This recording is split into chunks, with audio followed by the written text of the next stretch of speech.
What's good, everybody? This is No Huddle. No timeouts, no safe takes, no excuses.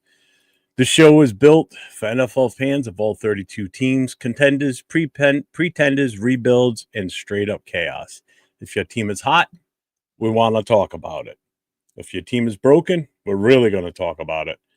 You don't have to agree, just have to keep it real. Let's get into it.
Welcome in, everybody.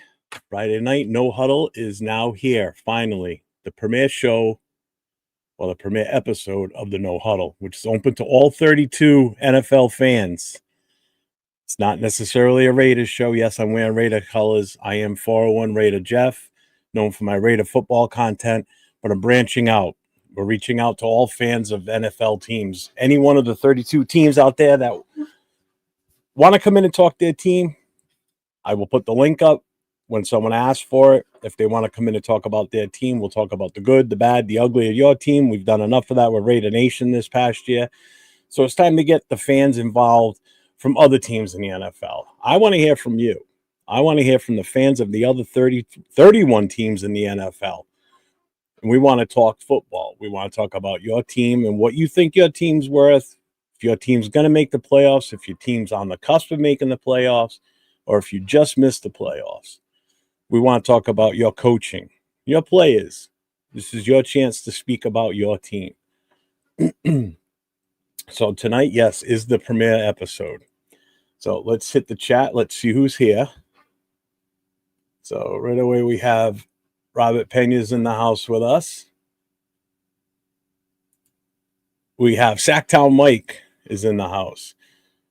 And we have Jack Gustaf in the house. What's going on, my guys? Kenneth, what's up, Kenneth? We got Raider Paul in the house. Normally, I would hit the Raiders thing, but again, this is not a Raider theme show. This is more of a NFL type theme type show tonight. So this is a whole different concept from anything that I've done in the past. Let's see. The Texans are on a roll. The only thing that worries me is the O-line. Well, if you want to talk Texans and you're a Texans fan, just say the word. I will drop the link, and you'll be more than welcome to come in, and we'll talk it up. You don't have to get on camera. If you want to just shut your camera off and you want to be on microphone, that's fine. You come on in. I'll take care of the rest for you. No pressure. Sounds like Stevie Wonder. Will from Silver and Black Radio Podcast is in the house. What's up, my guy? Mike Tinley's in the house. What's up, Mike? Israel is in here. What is going on? So how's everybody feeling tonight? The holidays are past. Now that's it. There's no holidays now really to speak of until Memorial Day. So we're in that lull part of the year. So last week of the season coming up. This is it this weekend. Games Saturday and games Sunday. Raiders run at 4:25. So there's a few games that are going to line up the rest of the playoff picture for the NFL. You've got Carolina and Tampa Bay playing each other. The winner of that wins the division and makes the playoff. The other one's out. You have still the number one seed to be solidified in the AFC, I believe. So there's still playoff spots that need to be filled. So if you're one of those fans out there of one of those teams and you want to talk it up, again, say the word, drop the link. I'll let you come on in, give you your moment to say what you want to say. So anybody that's in the chat now, I know most of the ones in here are Raider fans, but if you're a fan of another team, drop the team that you rep. Who's your team? I want to know who your team is, and then we can go from there. So let's see who else has rolled in here. Oh, my lovely wife is here. Hi, Dawn. Happy New Year.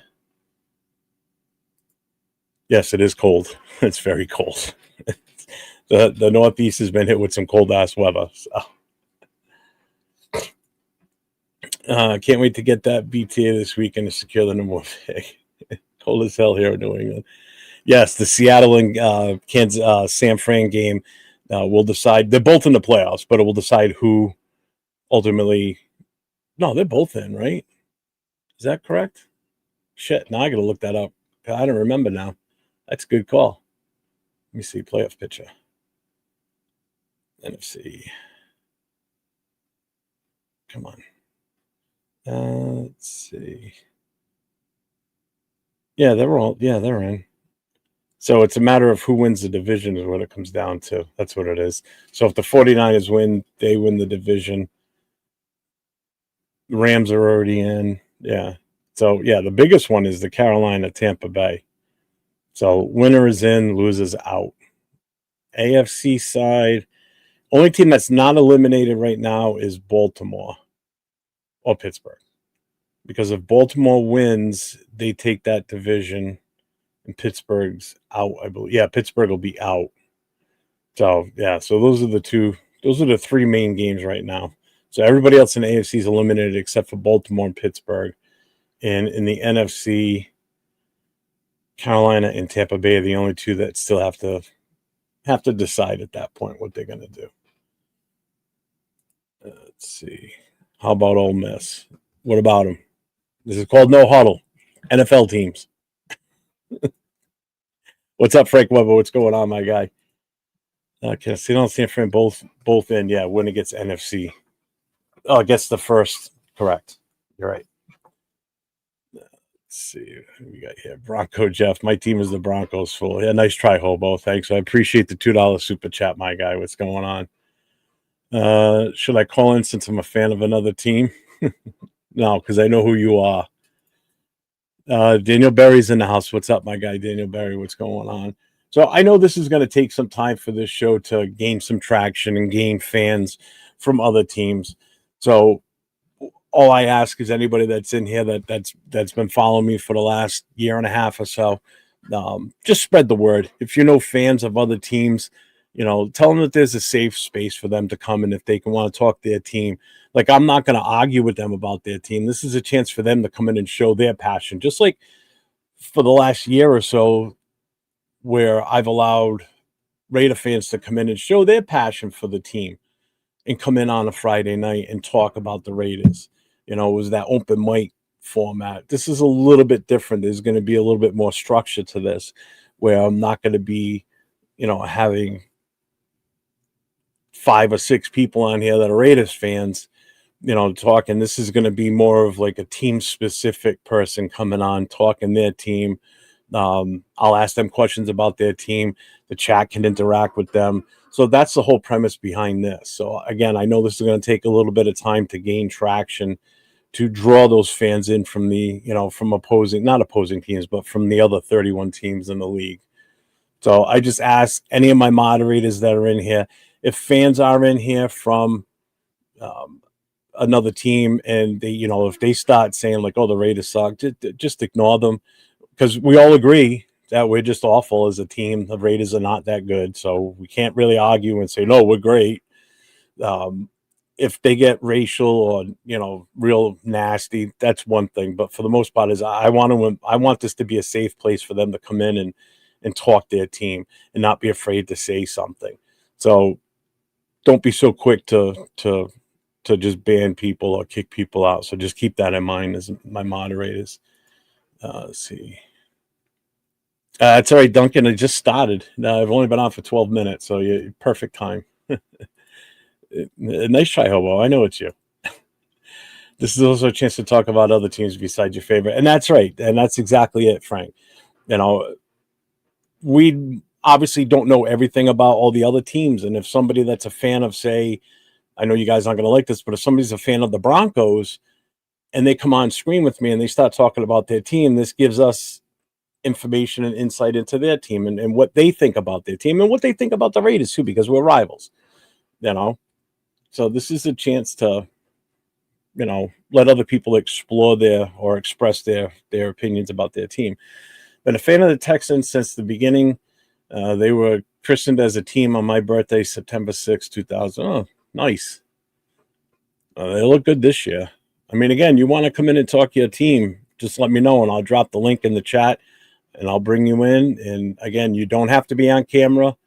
You can turn your camera off, so all you see is like this, and your microphone would still work, so we can still hear your voice.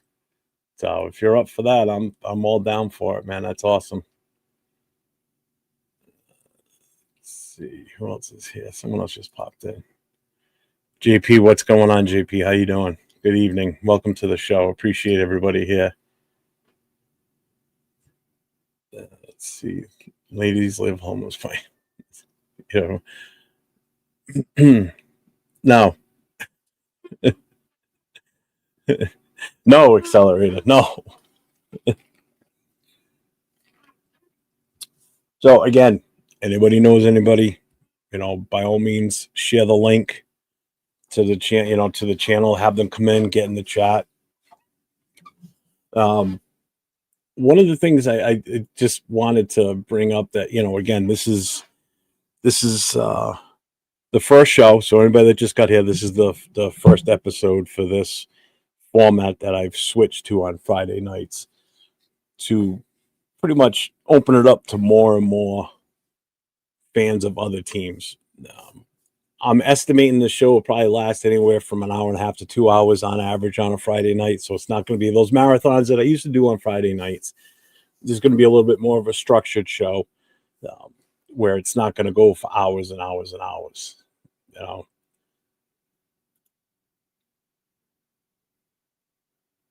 So right now we're rocking with we got 18 people in the chat. That's not bad for the first night doing a different setup.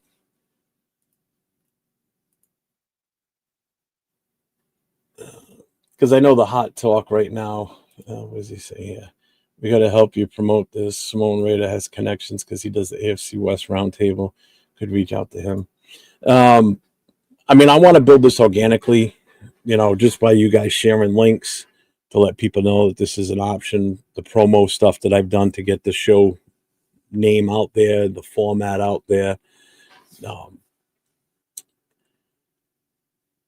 I don't want this to just be like an AFC West type of show either. I want this to be more of everybody that's able to come on and talk.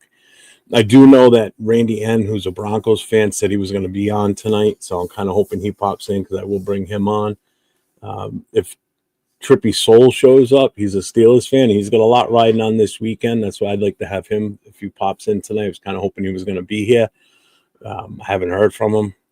Wanted to have him come on and talk about his Steelers because, again, they're a pivotal game this weekend for them. Playoffs or not, you know. Either they're in or they're out. Other fans of other teams. Yeah, I know. I understand that. And that's the whole point of this will take time. I know this isn't going to be an overnight success and is not just going to hit it out of the park for a shot, you know. Please, good judgment when sharing this podcast with Charger fans. Yeah. There's only one Charger fan that I honestly know of, and we're not going to say his name because that's like calling Beetlejuice, and we're not going to do that. So that's not happening. I do have some friends of mine that are fans of other teams that I would like to bring on at some point. I haven't reached out to them. I wanted to kind of open it, see what happens tonight, see who comes in. like who's in the chat, like, kind of just go for it first night, see what happens. So, of course, with everything going on this season with us, this is the Raiders, we all know that Monday's a big deal for us. Actually, Sunday after the game, it could be a big deal. We could know our fate of our coaching staff as early as Sunday afternoon.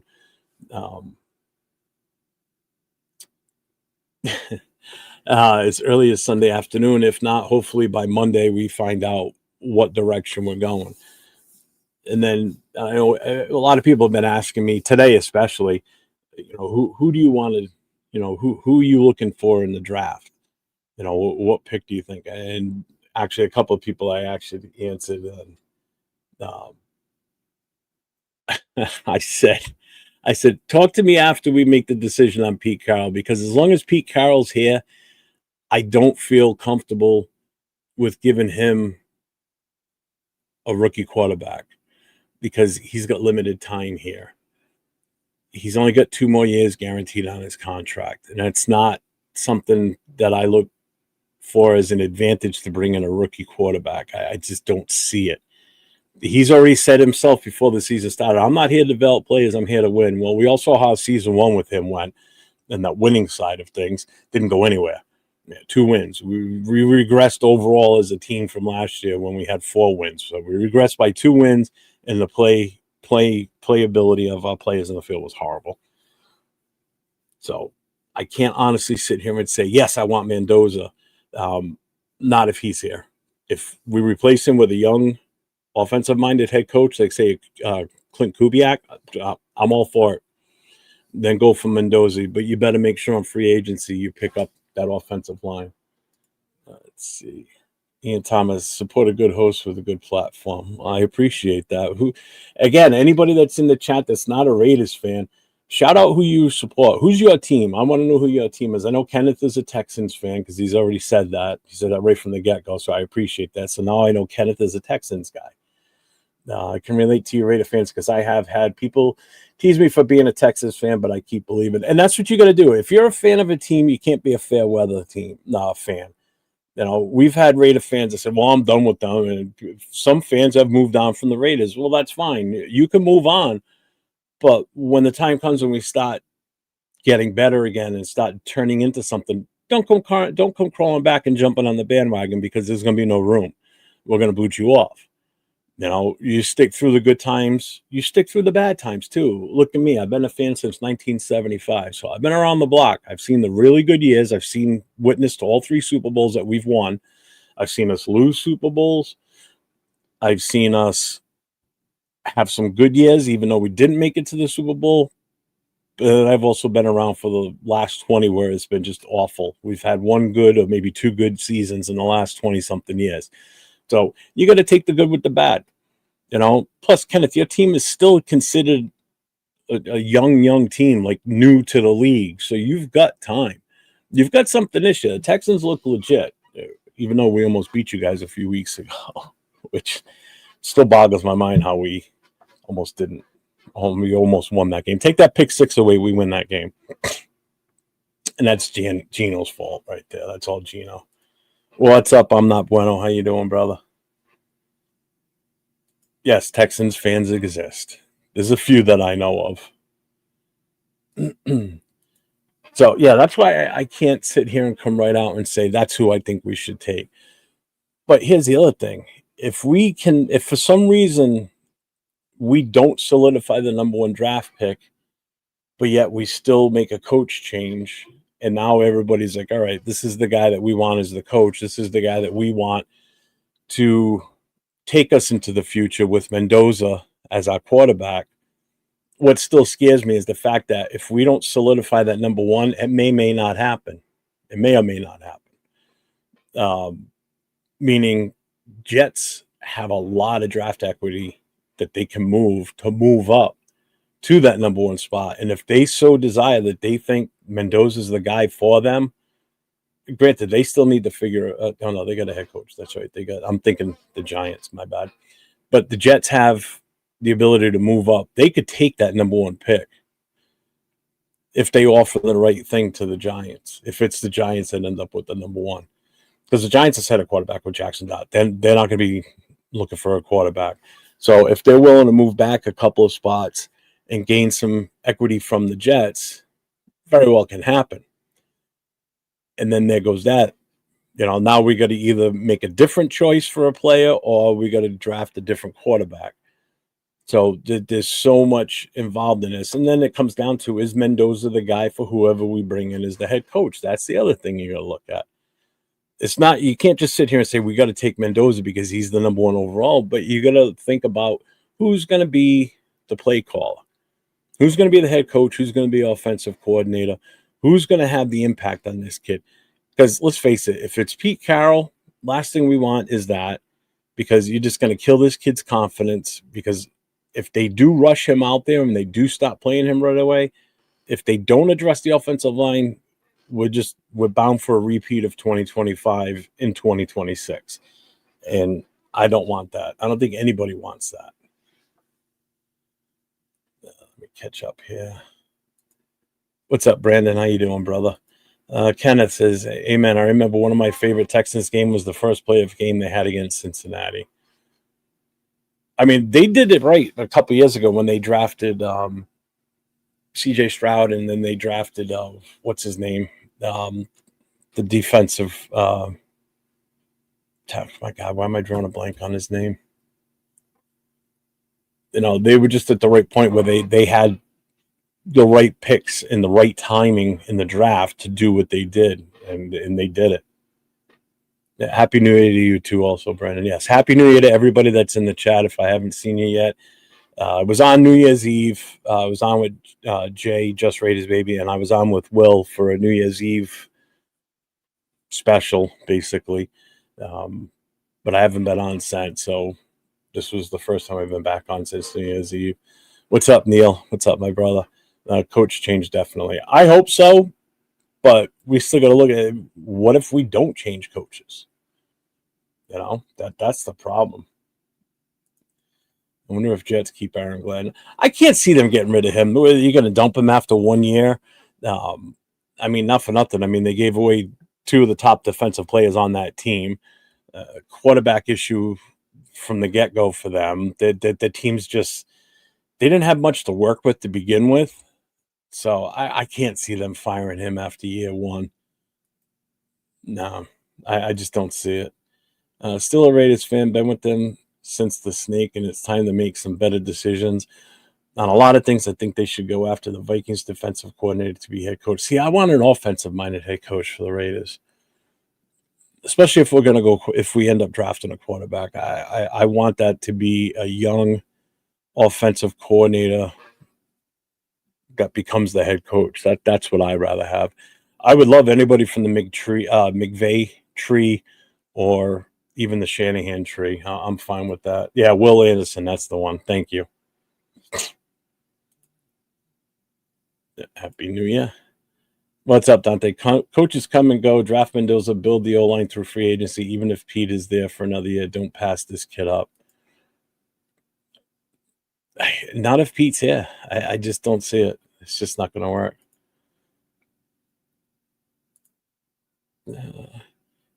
Am I a bad fan for wanting to keep Carroll and letting Gino get us another early round pick? Do you want a repeat of this shit? Do you want to sit through another year of what we just sat through? That's horrible. Horrible. I can't do it. What's up, Tyler? Obviously, you're a Chiefs fan. I appreciate you for the subscribe and the like. I appreciate that. Again, this is a chance for anybody that's a fan of the other 31 teams in the NFL. If you want to come on, just say the word in the chat. I'll drop the link. I'll bring you on. You have your voice. You want to talk about your team, more than welcome. It's a safe space. I'm not going to argue with you. There's going to be no wild rants, and I'm not going to be screaming. It's just your chance to rep your team and to speak your team. The good, the bad, whatever it may be. I want to hear from the fans. I want to hear from fans of other teams now. This is the whole reason for me changing this format on Friday nights to this. build a different type of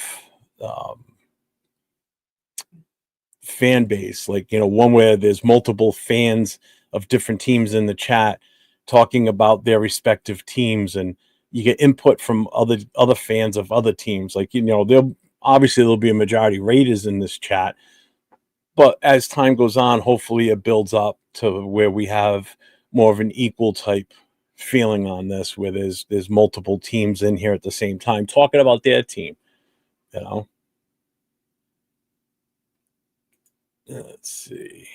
Look at the Seahawks now. Yeah, Seahawks, again, they made the right moves, getting rid of him, obviously, or, moving on from him. I mean, it was the right choice for them, but it wasn't the right choice for us to bring him in here, unfortunately. But I'm not a bad fan at all, because reality says we'll be in the top 5 next year as well anyway. It's possible. Did you hear Troy Aikman is working with Miami for them getting a new GM? I heard that rumor. I saw, was it on a show last night? Somebody said it. I saw it in a chat. They were talking about him possibly being a GM. I think it was Miami. It definitely won't be Dallas, because as long as Jerry Jones is there. Thanks, Bill. At least we will have our expectations set. What's up, Bill? And welcome in, man. How you doing? Let's see. Don't be negative, Leo. Knock it off. What's up, man? A good show with you and 805 tonight. That was good, man. Those were some good takes on shit. I like that. What's up, Dave? What's going on, man? Anybody that saw the opening video, this is the guy right here, Dave. He's the one that put the video together for me. I did the song, sent him the song. He's the one that pulled all the clips and everything and put them in the layout that he did. So awesome job. I appreciate that, Dave. Did a killer job with it. I absolutely love it. So it's a great opening video. And this is going to be obviously the closing one too. So if you missed it at the beginning, you'll see it at the very end too. I think you should accept Bronco Jeff's call. No, I'm not, because I know it's you. Reality doesn't necessarily say we have to be terrible next year. Look at the Bears and Jags. No, but if we make certain moves, yes. That's different. If we stick with the same crap that we have now, we're going to be in the same situation comes next year. If coaching staff doesn't change, because let's face it, if Pete Carroll's here next year, his kids aren't getting fired. Okay, so that's number one. And that, I think, is probably about 80 to 90% the reason why the offensive line is that bad. It's the coaching from his kid. It's the way that he's handling these guys. Because how did they regress so bad from 2024 season to now?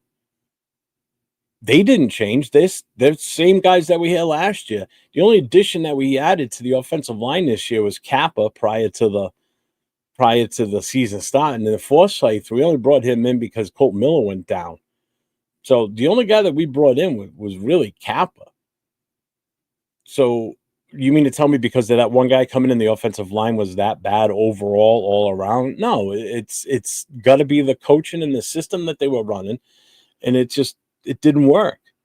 How do you two rookie offensive linemen play so well down the line last year when you expect them in a full another off season, between OTAs and everything else going on, mini camps and all that crap, for them to go so far in reverse versus what they did the year before is horrible. It's unacceptable. Let's see, what did Tyler say? I'll be honest with you, maybe next Friday I will join up, and I'm busy now. I'm especially I'm going to write some things on paper. We could talk about different. Excellent. Whatever you want to do. So if it's not tonight, whatever, man, at your pace, no problem, man. My second favorite team is the Jags, and then maybe a dark horse in the playoffs. I think the Jaguars could go kind of far, and it's like, who they got round one if it sets right now? So as it stands right now, so the Jacksonville's number 3 seed. I think there's still a chance that they could jump up to the number 1 seed if both the Broncos and the Patriots lose, I believe was the scenario I saw, if that's still true, which means they could get the first round bye. But if the season went, if they didn't play these games this weekend, right now the Jaguars are the number 3 seed, and they'd be playing at home with the Chargers coming to Jacksonville. A completely winnable game. Jacksonville could easily beat the Chargers, I believe. I don't see. I see the Chargers as a one and done. Typical. It's usually what they are anyway. Let's see. Joseph Parr. So no Raiders fans can come on. Not necessarily. I didn't say no to it. Yeah, let me get through the rest of the chat, and then let me think about that. How I want to do this. Beats and Jags took more than a year to build. Yeah. What's up, Mike Guerrero? What's going on? Whose house? Rams. Let's see. Brandon Johnson and Cohen took 1 year to completely change their franchise. It can be done. It needs to be done. I'm not going to disagree with that. Jeff, my team is a dumpster fire. Yeah. Make sure you guys hit the polls. I got polls on both. They're both the same poll. So on the vertical and on the landscape, I did a poll on asking, which one is your team right now, and he's got 4 different options. So the 4 options were: is your team A contender, B playoff team but flawed, C rebuild mode, or D dumpster fire?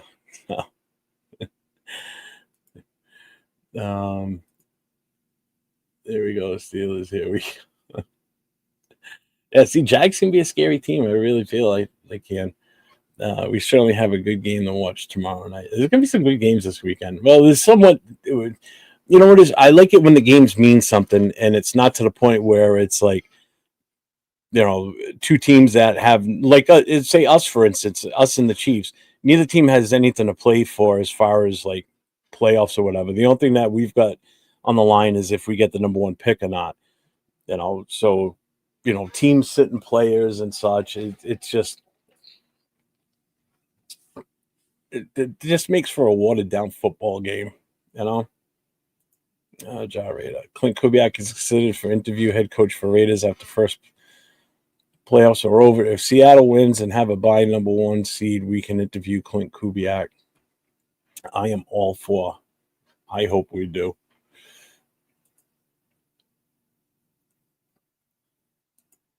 All right.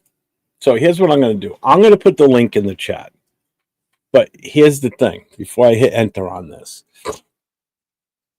I'm only bringing 1 person on at a time. I'm not bringing 3, 4, 5 people at a shot. I'm bringing 1 person on. So whoever comes in first, I will bring on the screen. If you've never been on the show before, ever on a Friday night, you're definitely coming in first. If you've been on the show in the past on a Friday night, I'm not pulling you up first. You're going to have to sit and wait. All right. So here's the link. I'm dropping it now. Then we'll pick a side they need to show effort. No, they do. If you're a true Raiders fan, you don't want to see them lose. You want to see them win. And, yeah, the number 1 pick would be nice. But in reality, I mean, it is the Chiefs that we are playing. It's not a slouch team. It just so happens that they're 2 starting quarterbacks. Mahomes went out. Then Minshew came in as the starter. He went out. Now they're on their 3rd string. They've got a few guys that are going to be out this weekend. So they've kind of muddied up the water for us a little bit. So, I mean, us sitting Max for the rest of the season kind of evens it out a little bit. Geno being done, but now they're talking about doing a combination of Pickett and AOC 12 as playing at quarterback, so they're going to flip-flop him in there. So this would be the game that we turn around and we just like blow somebody out of the water, and the game that we technically don't want to win, but we kind of do, but we kind of don't, is the one where we go ahead and we fuck it up. Tampa Bay and Panthers for the division. Yeah, for the division and the final playoff spot, they had FC too. So, yeah, there's some good games. How awesome is it to know the Chiefs are out and we don't have to suffer with Kelsey and Swifties? Oh, I love every minute of not having to watch them in the playoffs. That's going to be a beautiful thing. If you're watching this from the vertical stream, the link will probably not work. If you move over to the landscape one, the link will definitely work. We're also considering Kingsbury for head coach. Nope, I'm good. He left us. I haven't even heard. Is he really one of the ones that they talk? Because I haven't heard that. I hope not, because I really don't want him either. Jared, if that's true, then not only do we get the first interview, we need to have the only interview. Kubiak doesn't leave without a deal. Well, technically, we got to fire Pete first. So remember that. That's step one. Step one is getting rid of Pete Carroll, because you can't interview anybody unless they're gone. So we got to get rid of Pete Carroll first. Once Pete Carroll's gone, then we're good. So I posted the link. If someone wants to come in, go for it. What are we looking like next year, big dog? Right now, Electric, welcome in, man. It's still too early to say. Like I said, until the season is officially over and we have a decision to make at coaching, what's the team going to do? I really can't, in my own head, I can't put a direction on where I think we should go, because as long as, if Pete Carroll's here, I know the direction I don't want to go. But then all bets are out the window, because he's a wild card. You don't know what the hell he's going to want to do. Is he going to let Spytek do what he needs to do? Is he going to muddy up the waters and get involved in everything, as far as, who they want, as far as in the draft? And, first of all, you got to let Spytek do his job. He's a GM for a reason. The GM has a specific job to do. And if you don't let him do his job, it gets fucked up. So he's there to get the players for the coach to coach, or the coaches to coach. And if we're not letting him do that, and the coach is muddying up the waters and talking to Mark on the side, and which is why you don't want Gruden, because Gruden will just bypass Spytek and will go right upstairs to Mark's office, start whispering in his ears like, "Hey, Spytek wants to do this, but I want to do this to move the team forward." In his mind, he thinks he's moving the team forward. It's shit like that. You got to follow the chain of command here in this case. The GM is the guy that gets you the players. He works with the scouting team. They give him suggestions on who's the one to look for, what's the best for what they want to do. You got to let him make the decisions. So everything for next year right now, as far as I'm concerned, is up in the air until after Sunday's game. After Sunday's game, and then they start talking about what they're going to do with the coaching. If he comes out and gives a press conference, I can't even sit here and say, well, he'll be back, because we thought the same thing about AP last year when AP came out and gave his press conference, and a couple of days later he gets shit canned. So it's like,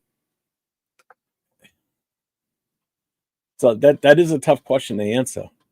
I'm going to be disappointed if we don't get Mendoza for quarterback. What's up, Atruderator? What's going on, man? See, I think with the whole Mendoza thing, that there's do's and don'ts to get him, is how I'm looking at it. And it's not because of the kid himself and his ability. It's the staff that worries me the most.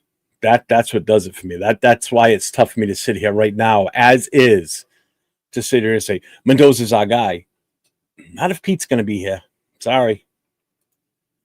Let's face it. If Pete stays, we still have to hire an offensive coordinator, because we don't have one right now. We've got Patrick Graham. Not Patrick Graham. We've got Olsen filling in right now as the offensive coordinator. So we still have to, at the worst case scenario, best case scenario, we only have to hire an offensive coordinator. But who? All right. So who's going to want to come here and be an offensive coordinator under Pete Carroll? You ain't going to get a guy like Kubiak to come here and be an offensive coordinator. The only way you're getting Kubiak is if we have the number one draft pick and he's brought in as the head coach. It's the only way you're getting him. You're not going to get any of these shiny offensive coordinators to come over to this team as long as Pete Carroll's here. So we're going to get bottom of the barrel offensive coordinator, or we're going to take a chance on a college offensive coordinator that everybody thinks that needs to step up into the NFL and make that leap. And we saw how well that worked with Chip Kelly this past season. And some people were really excited about Chip Kelly, Leo being one of them. And I kind of was on that path too, because I knew what he could do. But he also had a lot of negatives too with the way he treats players. That was the other big issue.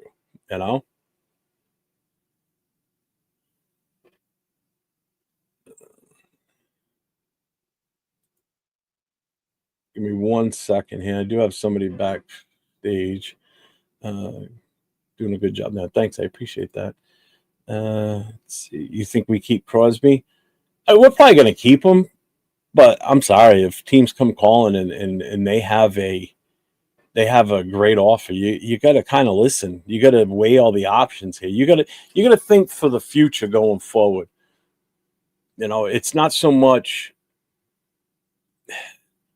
You got to look at what he's done while he's been here. Okay, he's always been that guy, that tenacity that wants to play.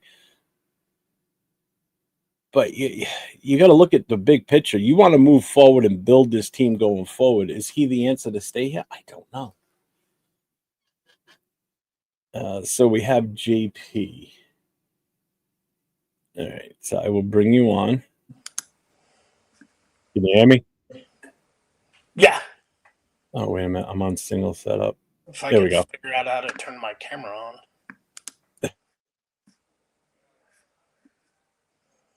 I don't think my camera's working. Let me see.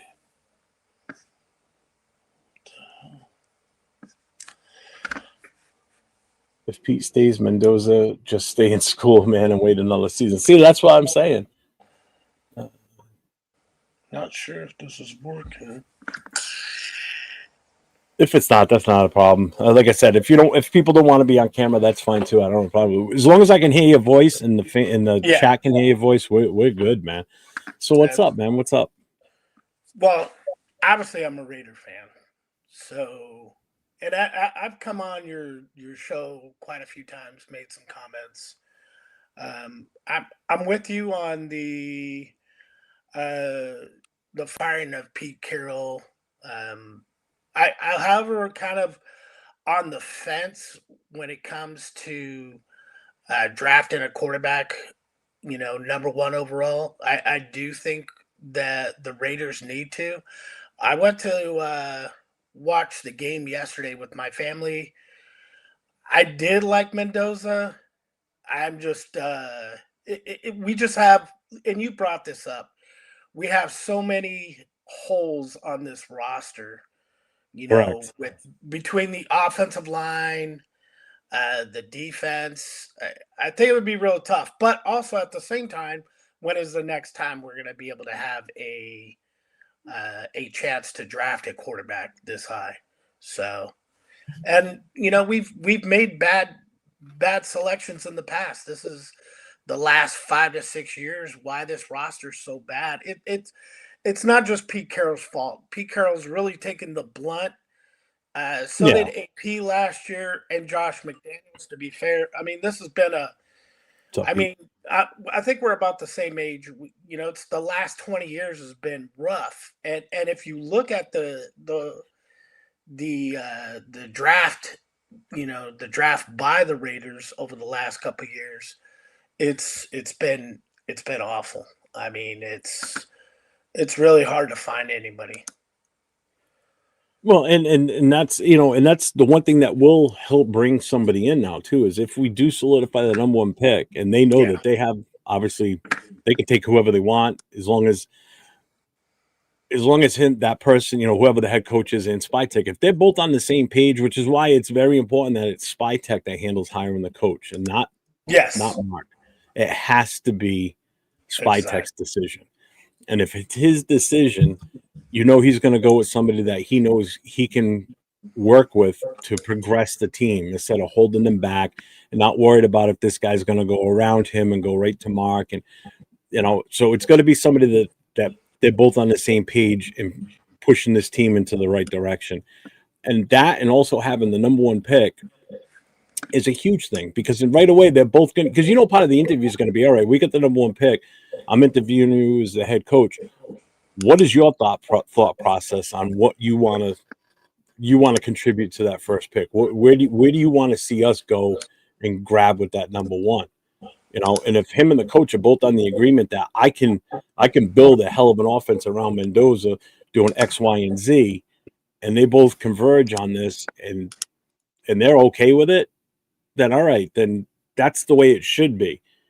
It shouldn't be what it's been in the past where the head coach is muddling too much into bullshit and not listening to the GMs. Because you remember, Raider fans are going to realize a GM is still fairly a new concept to this team. You know, because until Al Davis passed away, we didn't have a GM. Al Davis was the GM. You know, so we're still in our infancy when it comes to GMs. We've never had one really stick around for any great length of time that got a chance to really put a good stamp on this team to progress for the future. You know, and if we keep firing GMs, that ain't going to help either. You know?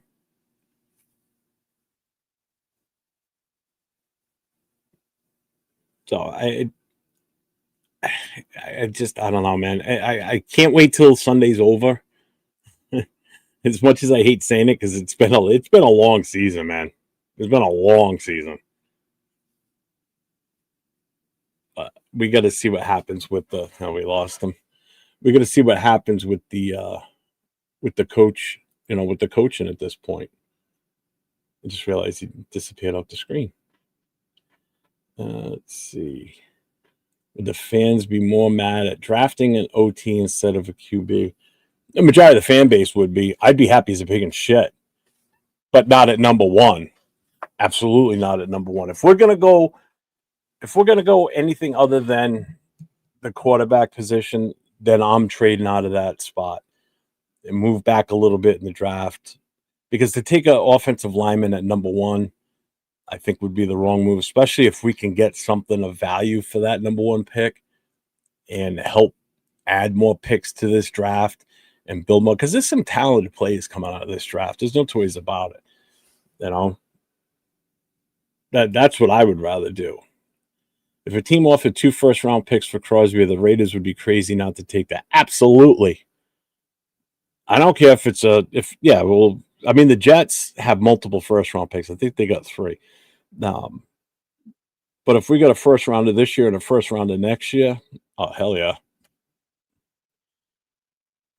And don't forget, with us having the number 1 pick, we get the first pick every single round. So we get 2 picks. As of right now, we've got 2 picks in the first 33 players in this draft. So I feel that Dennis, but can they actually rebuild, or are they going to mess it up and be a waste? You know what? I didn't want to have to wear my glasses tonight, but I'm going to have to. My eyes have been bothering me a lot lately. Oh, I can see the words now. Wow. Let's see.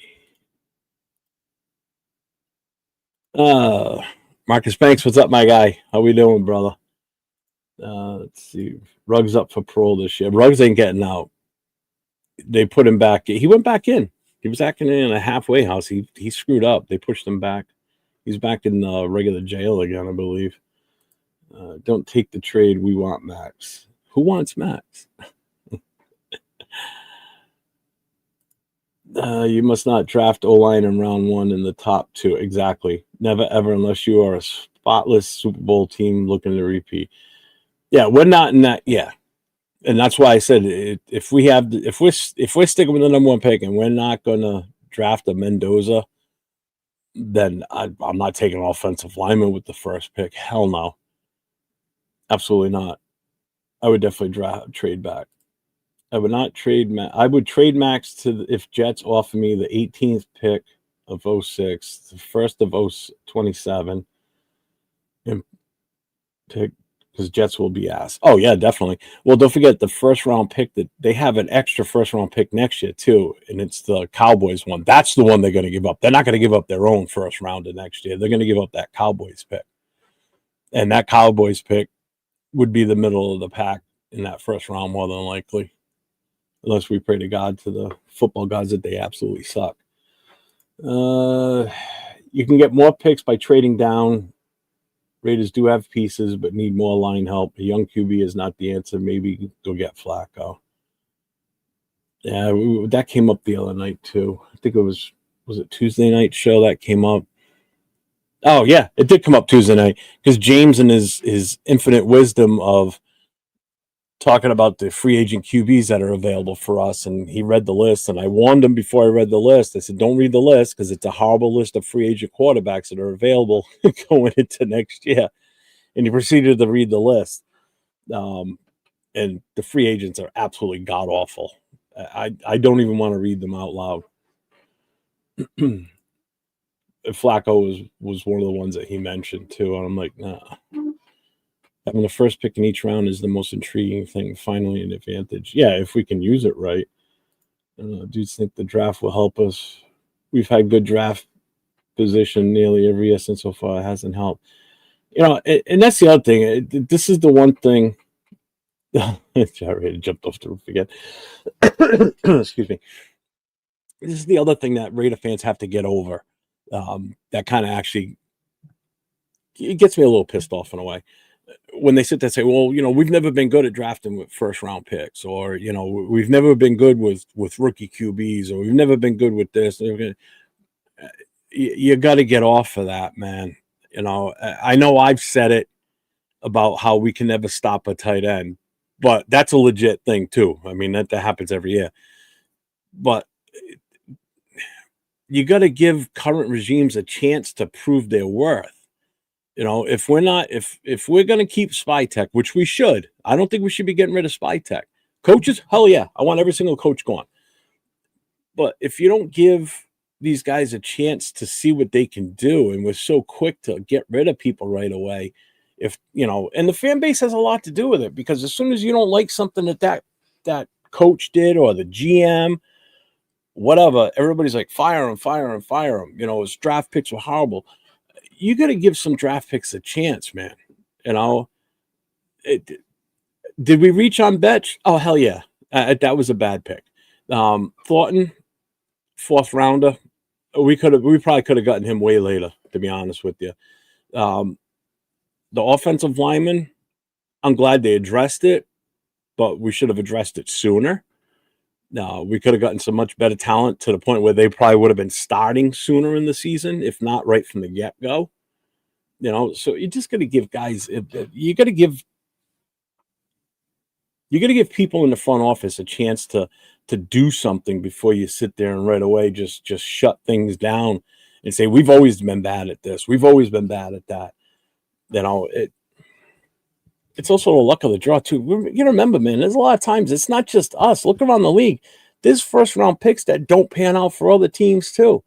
Other teams have busts, but we're so focused on us that we got blinders on. We don't realize that other teams have had issues in the past with not being able to draft right, or bad picks. So it happens all over. It just so happens that we focus on us because we're Raider fans. You back? I didn't realize you cut out at first. I was like, oh shit. Hey, I finally figured out. I'm a boomer, so I'm not as savvy as you are on this YouTube, but apparently I needed to download. You're a boomer. How old are you? I'm 55. The same age as me. That's what I mean. I joke We're around. not boomers. We're Gen X. Well, we're part of the feral generation. Remember that. Oh, no, I know. But when I'm operating YouTube, I feel like a boomer because I didn't know what was wrong with my camera. It's because I needed Google Chrome. So I got you, man. And the Dunkin' Donuts, I feel you. That's an East Coast thing. I lived in upstate New York for a while, up there in Buffalo. But I agree with you on everything, especially I think the thing that separates us now is I'm not worried about Pete Carroll, whether he stays or whether he goes. The Spytek's in charge, and before it seemed like the coaches were always in charge when it came to drafting. And I think Gruden, Josh McDaniels, a lot of our coaches came in and dictated the GMs, hey, this is who we need to draft. Well, we don't need to get him. And I think we have the Raiders have a plan, and I could be wrong, but I think Spytek is now in the driver's seat as opposed to the coaches in the driver's seat. Because if you're a coach, think about it. If you only have 1 or 2 years, especially, a lot of these new coaches, they know if you go to the Raiders, you got 1 or 2 years. You're not trying to draft a rookie quarterback. You're looking at, I need somebody to win now. And I think that's what the problem with Pete Carroll is. He was like, hey, I can win with Geno now. Because if I don't win now, who's going to wait 3 or 4 years for you to develop a quarterback or develop a team? He needed a win now. And I think when you're not, if you're not in the organization, I think Spytek to defend him and Pete Carroll, they didn't know how bad this offensive line was. I think a lot of us fans, we saw it, but I don't think I don't think even we as fans thought that the offensive line was going to be this bad. This is an atrocious, No, probably one of the like worst offensive lines. like last year, I had issues early in the season with how bad the O line was playing. But then it's funny because as soon as Getsy was gone and Philbin took over the offensive line, and we had the Turner father and son duo handling the OC spots, things started to change. Like the offensive line played better. JPJ was put where he was put. Glaze was playing a lot better. And I think a lot of that obviously was Philbin going in there and coaching up that offensive line. He did a hell of a job towards, for the second part of the season when he took over, which gave me, a guy that loves the offensive line, gave me hope looking into this season, the 2025 season, that, hey, our offensive line's not going to be that bad. I still wasn't in favor of Genty because of the O-line. I thought we needed a much better O-line. We still needed to fill some holes, like, the Parham and Meredith and shit like that. Yeah. And we didn't do it. We brought in Capper in free agency. That was a bust. I mean, as soon as I saw the name and I saw that, he's the worst rated guard in the NFL out of everybody in the league last season, and that's what we brought in. Okay, great. That's why I wasn't big on Genty, because I knew we weren't going to get the best out of Genty based on the line. I didn't think the offensive line was going to be this bad. That first preseason game told me everything I needed to know on how bad we were going to be this season. And you can ask Leo. Our first show after that on The Connection on Wednesday night, after that preseason game, coupled with Pete Carroll's press conference when he was asked about the offensive line, sealed it for me on how bad we were going to be on the offensive line. And I said it that night, and I've been saying it since, and I've been right the whole exact time. This is the one time that I actually been right from the start, right to the very last game of the season. That O-line has been complete garbage. We've looked okay in some cases, but not enough to sit there and make me say, oh, we got it. We're good now. We've got our starting five. That's going to be the solid. No, because in the following week, the same five were even worse, So it's like, what are we doing here? Yeah. So we need no effort during the before the trade deadline to try and bring anybody in to try and salvage something. Do something. Just like one of the thumbnails I did for one of the shows this past season was the guy with the stick poking the offensive line. Like, do something. It's like the whole team, do something. Just poke the shield. Do something. I really think they're doing a whole reset on this team. I mean, they got rid of Chip Kelly, and nothing's really changed. And I'm not a big Chip Kelly fan or anything like that, but I mean, you're 100% right. The offensive line, bringing in Kappa. I mean, God, I don't even want to watch the center. I mean, if you watch any of the plays, he gets pushed back he looks like a 5-year-old out there.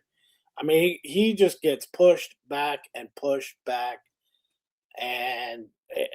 it's hard to watch a game, man. I have to do the walk of shame at it. You know what I mean? It's been a rough year, and I get it, but I also think that I do believe that Spytek and them have a game plan, and I do believe that they're gonna hopefully execute. I get if they do draft Mendoza. I mean, you don't know who's going to come out next year. I mean, I get it. That kid, that Manning kid. I mean, he runs a lot. That kind of worries me. He doesn't throw a lot. He runs a lot. And in the NFL, you don't last that long. I think Mendoza, he could sit in the pocket. He'll Look at throw. Lamar Jackson. Lamar Jackson's a perfect example of that. How many complete seasons has he played since he's been in the league? And it's only going to get worse. We know Yeah. that. Well, he's getting older. Yeah. He already hasn't run as much as he has this past season when he did play. Here's the thing with Lamar Jackson, and this is a perfect example because I saw somebody today in a Facebook post that, oh, we should trade for Lamar Jackson. Why? What? They're like, oh, he's a 2-time MVP, 4-time Pro Bowl. Throw the Pro Bowl crap out because the Pro Bowl doesn't mean nothing anymore. It hasn't in years. Okay, you want to talk All Pro? That's different. Pro Bowl is a popularity contest voted on by the fans. Okay, All Pro is voted on by their peers. Okay, I respect that one more than I do the fan one because again, that's just a popularity contest. All right, you've got guys that are injured that still win that, become Pro Bowlers, and it's a joke. Okay, right. But what good is Lamar when, he plays great for you throughout the season. All of a sudden, 3 games before the season, the last game of the season, he's out when you're shooting for a playoff or you've already got the playoffs locked up. But he gets injured. Now he's out, won't even probably play in the preseason, postseason. Now what do? Now you're going in with a backup again into the postseason. And then you wonder why you're one and done in the playoffs because you when you need him the most, you don't have him. You don't need him at the start of the season. You can hobble through most of the season. When you need your star player the most is when you're at the tail end of the season, vying for a playoff spot or in the playoffs. If he's sitting on the bench injured during the playoffs, what good is he? Yeah, and that's just what happens with him. Yeah, and if you're exactly right. And then even when he was healthy, I mean, in the playoffs, good NFL teams shut him down. They limited. I mean, we watched Kansas City shut down the Ravens multiple times. And the Bills. Yeah, and the Bills. I mean, we'll see what happens now. I'm just glad Kansas City's knocked out. It's a great thing, isn't it? Hey, no offense to some Kansas City fans in here. I get it, Jeff. You're trying to bring in some new people, new blood. But I think a lot of people are tired of watching them, and we'll just keep it at that. Yeah, it gets old fast, man. It really does. Well, just like people were tired of the Buffalo Bills in the '90s when they went to 4 straight Super Bowls.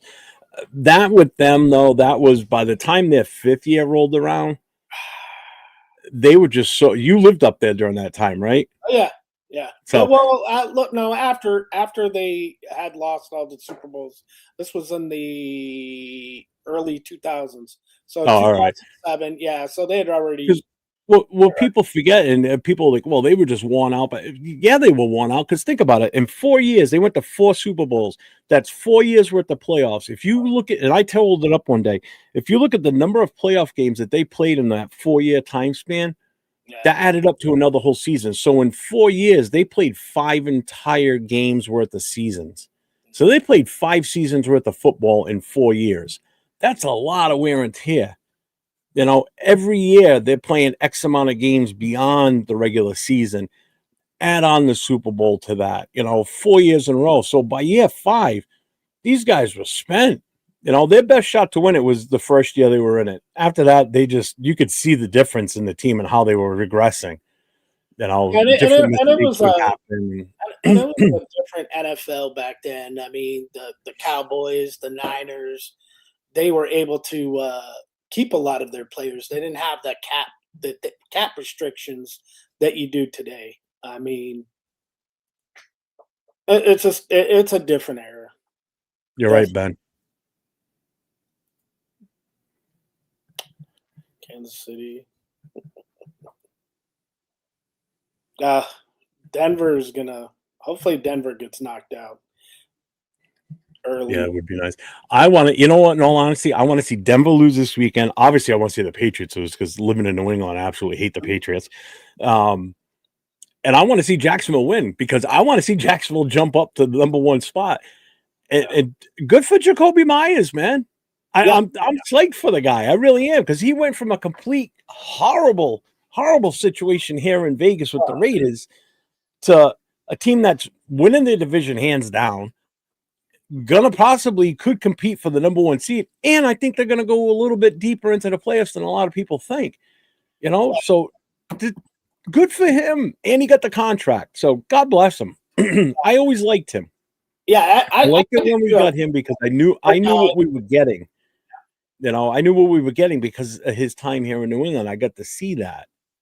So I was confident that we were going to have that complimentary receiver opposite of Devontae. Just didn't know Devontae was going to go so diva-ish and just puke all over the place.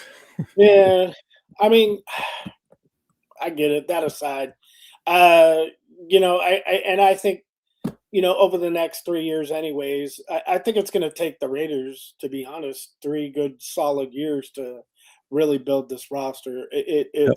It's really depleted. There's nothing.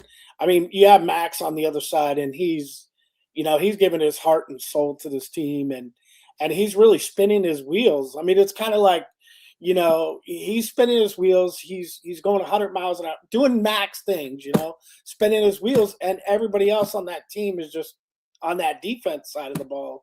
It's just really not helping him out. And I think Malcolm Kuntz is still struggling from his injury, and he really hasn't, picked it up yet. But it sounds like he's slowly starting to pick it up. Last week he was playing a little bit better.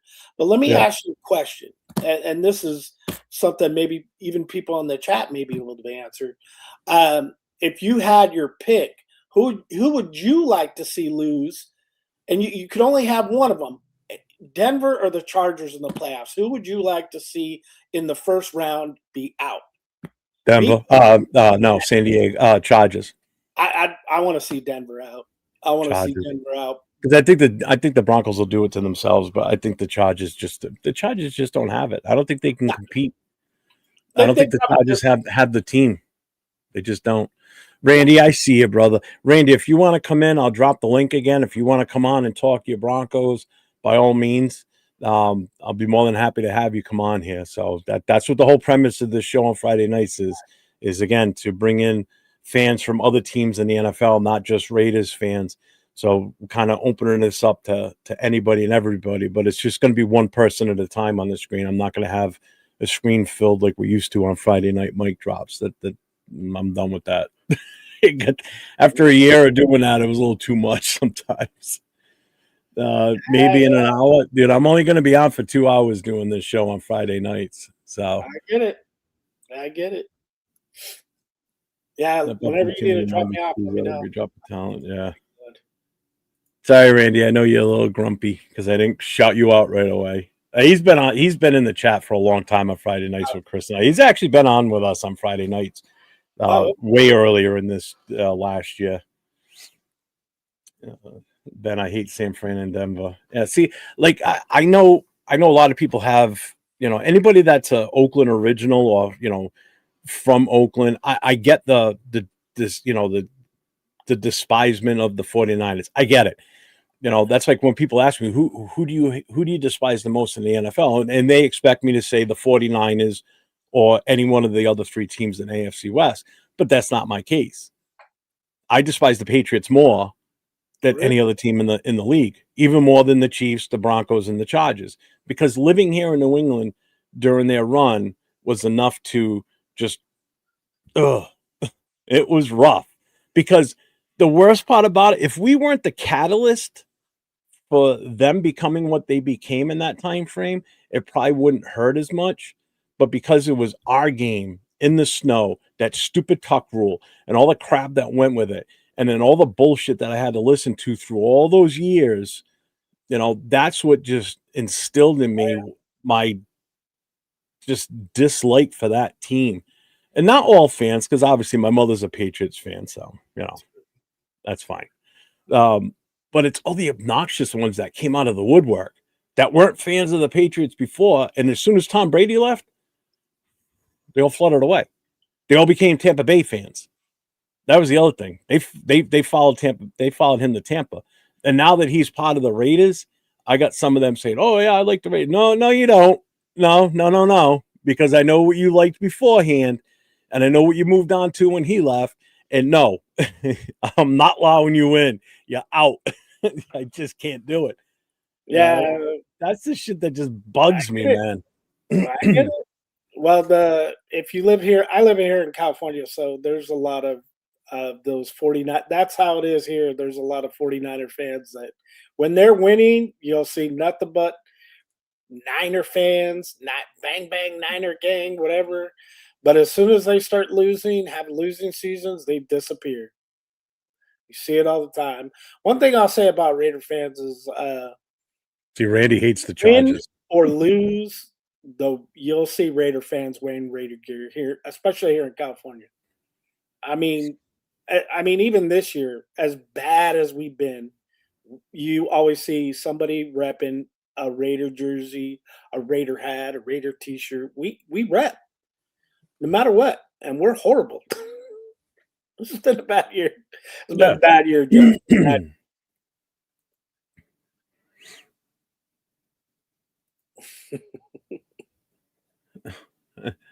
I went to Seattle to lose so we can interview Kobe. Yeah, exactly. That's the other thing, too. The sooner Seattle's knocked out of the playoffs, the better for us if Pete's canned. Because the sooner we can interview him and then hire him. Because that's what sucks. That's the only thing. That's the only thing that sucks about some of these coaches that you want to interview is until they're knocked out of the playoffs, or if they have that first round. But if they have that first round bye, you've got that 1 week where you can talk to them. I think via Zoom only. You can't physically bring them in for an interview. I believe. Don't hold me to it.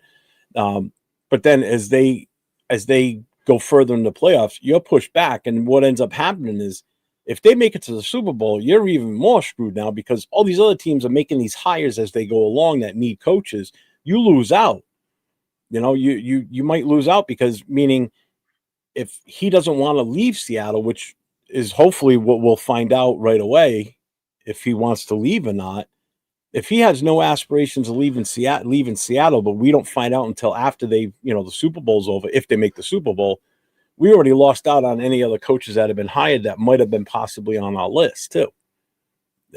So that's the downside. Hey, I've been meaning to ask you, Jeff.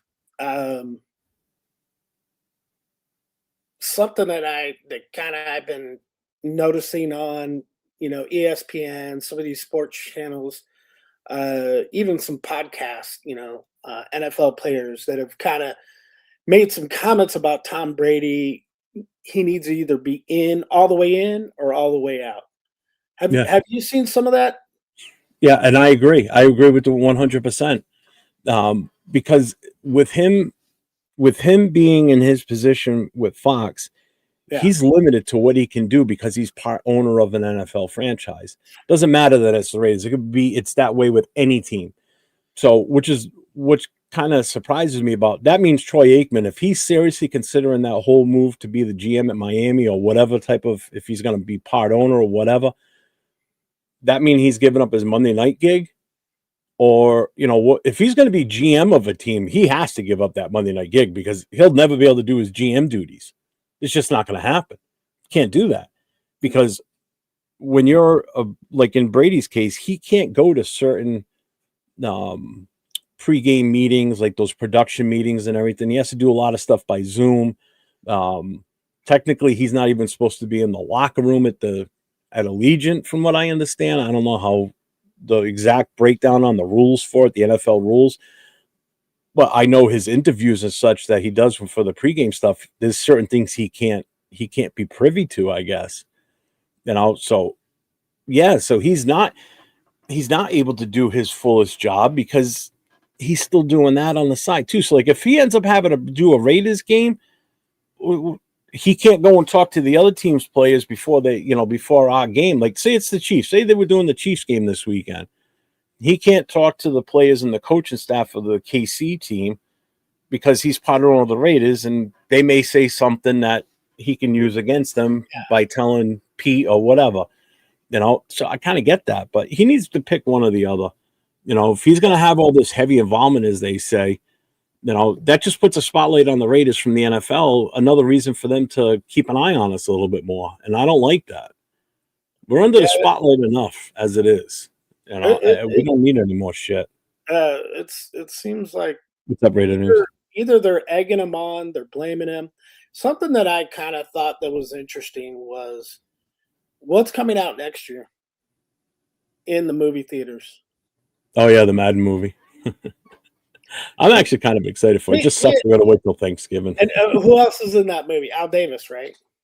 Who's the last? Who's the only owner to be a head coach? The only owner, Paul Brown. Well, Al Davis was a head coach. Well, yeah, him too. But I thought you said who was the only other. Yeah, do you know what I mean? Like not now, but I mean, I'm saying in the past. I kind of find it interesting, and it's something that that kind of crossed my mind, and maybe this is a little conspiracy theory, but how possible do you think it would be? I see you, Randy. For Tom Brady to come in and actually be one of the next coach for the Las Vegas Raiders. For him to come in and coach and actually be the head coach of the Raiders. For who again? I'm sorry. Talking about Tom Brady actually coming in and being the head coach for the Raiders. Ew. How possible, and what do you think about that? Is that something that's, and I'm just, kind of. No, I get the question. I definitely get the question. I think it's a horrible idea. I hope it doesn't happen. Do you think that is possible, or do you think that is like way too off? And it's because my only thing is Tom's a pretty competitive guy. How long will it be before he's either at the the Raiders facility every day, or he's on the field and he's the head coach? Because eventually he's going to get tired of kind of almost taking the blame for all these the Raiders' losses. I mean, no, I get that, but you can remember he's got no coaching experience whatsoever. He really doesn't. Yeah. And everybody gives him a pass on stuff because of who he is and what he's done in the league as a player. Which, all right, out of respect, all right, I get that part of it. I'm never going to ignore that. Yeah, he's the greatest quarterback to play the game. I'm not going to take that away from him, much as it hurts to say. But as a head coach, oh hell no. I can't. I don't even think he thinks he could do that. I think that's probably the one thing he honestly thinks that me, Tom Brady, I cannot do that, as he talks about himself in the third person, which I'm sure he does. I almost put money on it. He does. Yeah, I just it's just something that I kind of thought about because it's a good take. I get it. I mean, it's funny if you think about it, but I just think that would be so bad. It really would. So, just curious. All right, Joe, I do have Randy in the background, in the back studio, so I'm going to bring Randy on. And hey, I appreciate you bringing me on, Jeff. No problem, man. I appreciate you coming up, man. That's awesome that you did. I appreciate it. Let's hope the Raiders can beat the Chiefs and get that number 1 overall pick. Hell yeah. I hope. All right, guys. Later, man. Thanks for coming on. And here he is, ladies and gentlemen. It's Mr. Randy N. And Randy N, what team are you repping? It's the Broncos, baby. Broncos all the way. How you been, man? I haven't had you on in a long time. Me too. How can I get in to see you? Because all I see is myself. Do I have to press the camera here? Probably. I don't know. You're on your phone? Yeah, I'm on my phone. Because I can't see you. I just see myself. I have to log in. I thought I signed in. Oh, you're on screen, so you're in. So you got that far. Anyways, Jeff, I haven't watched many Raider games, but Don't consider yourself lucky. Yeah, because even though the last game, I said, oh, the Raiders probably have a chance against the Giants, but I really don't know if there was a tank there because they looked horrible. I don't know if we've been pretty bad. Yeah, but how can you? Let me just talk a bit of the Raiders. But how can Pete Carroll really survive the offseason? If he does, I'll probably give him 2 games. If he goes 0-2, he's done. I don't think he survives. He can't survive this season. For the sake of the organization moving forward, to possibly grow and to turn it around, he's not the guy to turn this team around. I'm sorry. He's not. He's even said it himself. Before the season started, his exact words, and it's proved that he said it, or proof. He said, "I'm not here to develop players. I'm here to win games." Well, how did that winning games go for you? You won 2 games the entire season. So, I mean, you throw that out the window. And you obviously didn't develop jack shit for players. So, you know, so his statement at the beginning of the season is already shot. So, no, he cannot be the guy that takes this team into the future. You know, if he doesn't get fired, he's got 2 years left on his contract. He's guaranteed two more years with a 4th-year option. You I know, mean, so either way, he's gone in 2 seasons. Do you want that? Let's say he's with your team, right? So say he's the head coach of your team, knowing what you know what they just went through now, and you get the chance to draft your guy that you have now, Bo Nix. Would you want yeah, him as your coach for him no, for the next 2 years going forward? You only got him for 2 years, so how's he going to groom or grow a rookie quarterback? exactly. And the thing is there any rumblings about any rumors about the Raiders looking at defensive, offensive coordinators or in the college for coach? I don't want a college QB, and I mean a college head coach, and I think a lot of people are feeling that same way too. We want somebody that's proven in the NFL. Um, you know, I'm fine with like a Clint Kubiak. Um, LaFleur is another one that's come out. Joe Brady's name's been thrown around. The only way I would look at a defensive-minded defensive-minded coach coming in as a head coach would be like a Robert Saleh. And then you pair Really? him with a top offensive coordinator and a guy that he can groom to be a really good defensive coordinator or a top defensive coordinator. Because I would still have him kind of handle the DC stuff. But you let the OC guy just take care of the offense. You just don't meddle with it and just let them develop everything. You know? I Other mean, than that, I want an offensive-minded head coach. That's what I want. exactly, because I think Denver really failed when What's they up, had Jack? Vance Joseph and Vic Fangio as defensive coordinators as being head coach because they were really bad, and I don't see them ever getting a head coaching job again. I mean, Vance Joseph is great defensively. If someone takes him, I really don't think he will do great as an offensive coach. He's not my rah-rah guy. Yeah. No, I get And that. Well, let me yeah, ask you this. So you're in here repping your Broncos right now. So what do you think about your team as far as their chances in the playoffs? Be honest. I Like, mean, I mean, just I, don't be like a I'm, homer. Like, be I'm, honest. Like, do you think they're I, gonna go far? I've been screaming because as much as they've been winning, I mean, uh, I can't pinpoint one play, but Sean Payton, his decision making is bungling me. It's because there's certain points where, It's example, I okay. forget what was like it was the 35-yard line, and they got the opposing team got a penalty, and he declined it. So instead of a 1st and 20, he left it be 2nd and 10. And then what happened? They scored a touchdown. I mean, it's ridiculous. It wasn't that one play. They did like 6, 7 plays during the whole year. And besides, the Vance Joseph system, a good defensive and all. I haven't checked the numbers, but 3rd and long, Denver sucks. They no matter if it's Riley Moss penalties or they end up getting like 3rd and 9 and they get the first down. 3rd and 15, first down. It's like it's just driving me nuts. As much as they got these one score wins, look at it. That all you need is one defeat in the playoffs and you're done. So like the Jacksonville scares me. I'm telling you, still Trey Lance scares me because they made every opposing team look great. Look at Daniel Jones when he played for Indy. When Indy beat us, he had like a great rating. I think it was like 22 for 25 passing. It was crazy. I'm just saying rip out numbers there, but a lot of opposing teams besides Mahomes, who did really garbage this year against the Broncos, they all came. Look at Marcus Mariota. Washington almost beat us with Marcus Mariota. You know, like come on, like and like a game last week when Kansas City had the third stringer, they could have beat us. It's like why we want to move up.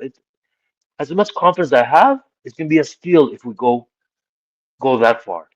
I mean, I really don't. I'm not very happy with Sean Payton's play calling. I've watched Well, them all. there's some people in the chat that agree with you. One of my guys I don't made know if his the first Broncos down. fans. Yeah, he I don't know said if the he Broncos. goes Yeah. the Broncos will only go as far as Sean Payton will allow Bo to do his thing.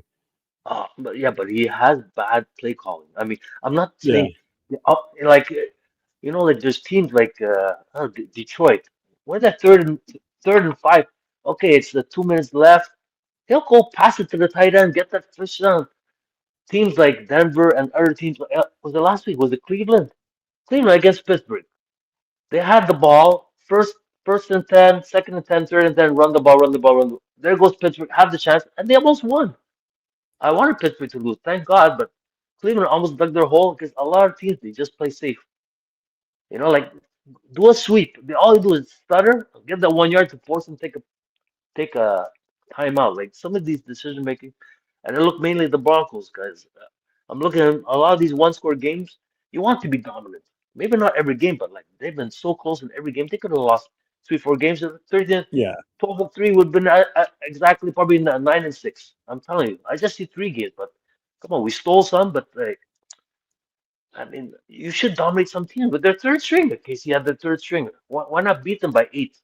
They won by 4 on a last minute play to stop them on fourth down. So like as much as I want them to win, I'll be honestly shocked if they go to Super because I don't want to be embarrassed again. Someone Like else in the chat said Sean Payton's still looking for his next Drew Brees.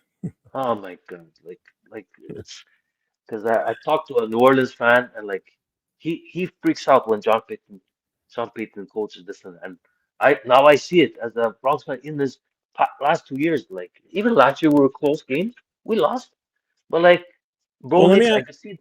let Yeah. me ask you. I want to ask you a question. So, do you think that you guys have only beat bad teams but struggled against really good teams? Because that's a Both. question in the chat right now. They said they beat bad teams but struggled against real talented teams. I mean, Do you? we struggled against Washington. Then we struggled against Washington. I mean, and we played tight Philly. We played tight Houston. But like Casey with a third stringer, Marcus Mariota with Washington, it wasn't that great. You struggled against Jason Dart. Jason Dart had a great game for the Giants, but they blew it. I feel that game we deserved because they blew. We mounted a comeback.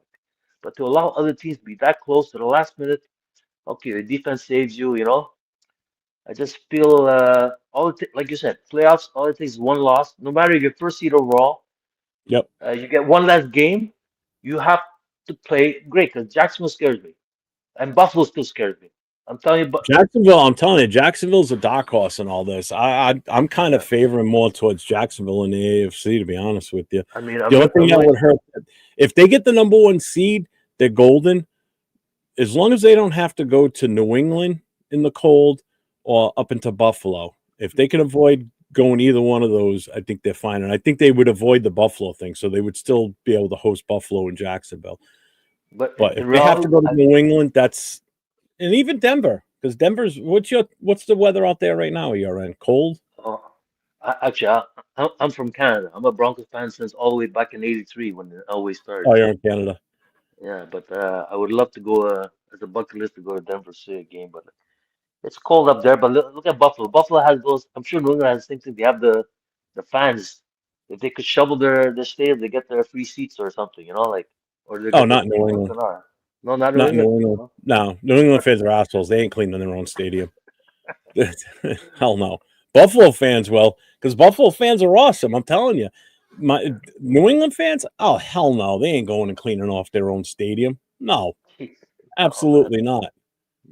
No, they didn't even clean the seats off in Philly. I went to the Philly game and it snowed like a son of a bitch that morning. They didn't clean the seats off, man. Yeah. It was Yeah. everything was covered in snow. The stairs were cleared and they had ice melting shit down. That was fine, but the seats and the way you walk, nah, everything. Didn't have to worry about my water getting cold. It just stuck it right in the snow in the cup holder, and it was nice and cold the whole time. So it was perfect. Jeff, was Adrian O'Connell the backup for the Raiders this year? He's been injured most of the season. He was on IR for a good chunk of the season. He just came off IR within the last week or two.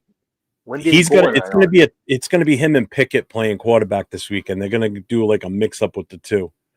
I mean, last year I had Brock Bowers on my fantasy, And I thought the Raiders If you had competed Brock last. Bowers last year, that was an Yeah, awesome year for you, for yeah. sure. But like watching the games for Brock Bowers, I saw that the Raiders were competing. This year, I don't see much of it. Brock Bowers in, and Geno Oh. Smith just looked horrible. And I'm wondering, Geno Smith might be, and the Raiders might be in the same situation as the Raiders, where they have to buy out, where Denver had to buy out Russell Wilson. Now you're stuck with Geno Smith. You might have to buy him out. I mean, it looks horrible. No? Are you going to be stuck He with a did. I salary mean, cap situation? see, with Gino, it was his bad decision making. His throws were not the best, obviously, based on his number of interceptions. If he didn't get hurt last week and would play this week, he was on pace to have be sacked over 60 times. I think he was on pace for 61 sacks. Okay, so he's taken a beating. He's taken a lot of knockdowns, a lot of sacks.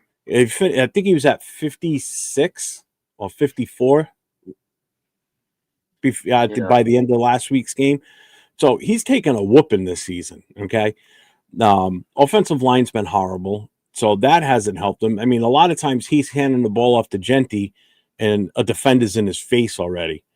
yeah. So that's how bad our line was, and it's not.